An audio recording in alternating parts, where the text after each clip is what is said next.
Hey guys, so it's time to make a very quick video here comparing the specs on the iPad 2 versus the new iPad. And yes, I'm talking about the iPad 3, but I'm saying the new iPad because it seems like Apple's going to call it the new iPad. And yes, I've already been ranting about that in another video, so I'm not going to do that in this video. I'm only going to talk about specs in this video. So, let's go ahead and talk about specs. So, the major things here, if we go ahead and start off with the displays, obviously they're going to get a Retina display on the new iPad. It is going to have the resolution of 2048 x 1536, over 40% more saturation, so it should be kind of like better colors or something like that. Comes with 270 ppi. And 1 million more pixels compared to the iPad 2. That's obviously a very big selling point over there. Then we have the CPU. Okay, so the CPU is also a very big thing here. Now, Engadget is saying that this new one comes with a dual-core Apple A5X processor, but we do know it's quad-core, and it should be two times as fast as NVIDIA Tegra 3 quad-core. And yeah, as I said there, A5X, it's a faster Apple A5 processor, but the Apple A5, it was 1 gigahertz dual core. I'm not sure what hertz this new bad boy is running, the new iPad, but of course that's obviously also a very good selling point.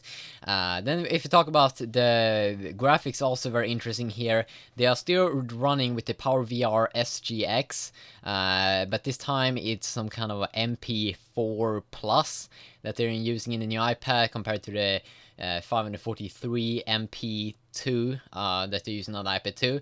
MP stands for like dual, I think, or that could be 2 that stands for dual.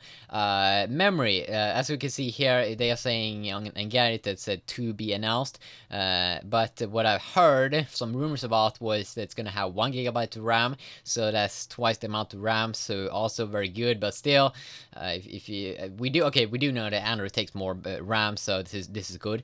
This is very good. Storage is the same. Okay, so the front camera. Okay, this is very interesting. They don't change the front camera. It's still resolution of 640 x 480. A little boring, but okay. So usually front camera you only do use to take pictures of yourself, so that's cool. But the rear camera is at least now much more improved. Not as good as the iPhone 4S camera, but 5 megapixel at least compared to 0.7 megapixel on the iPad 2 that had a horrible camera. So that's also very impressive. Also, that will come. The new iPad come with 4G LTE on both AT&T and Verizon networks, and if the carrier supports it, you will be able to use hotspots, of course.